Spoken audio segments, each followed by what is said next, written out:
ხლავე. ვაიმე ირაკი. ვაიმე, მადლობა. კარგი ბიჭი ხარ. მადლობთ.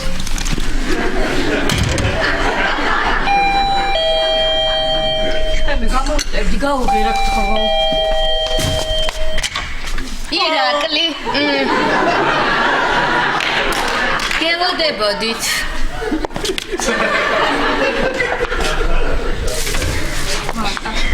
მარიკა, ესეც გამომართვი რა. ხო, ეს პროდუქტი არის ერთი კვირის. ხო, გაიგე მარიკა, ერთი კვირის სამყოფიაო. ხო და ძალიან გთხოვ, იმყოფინე. მე ამ კვირაში ბაზარში წამსვლელი აღარ ვარ. ჯერ ერთი დავიღალე ამდენი ბარგისტრევით და მეორე, სადმე რომ ჩამოვждები დასასვენებლად მომადგება ეს ხალხი. თქვენი ბოლო კი რა ღირს? ეს ხორცს რამდენში დამითმო? პამიდორი სადაურია, ჭობორტის არის, აღარ შევიძლია რა. გაგიჟდები რა ხალხია ირაკლი. ძალიან გემრიელია. გამოიწერეთ ემიგრანტ TV. მოიწონეთ ვიდეო და გაუზიარეთ სხვასაც.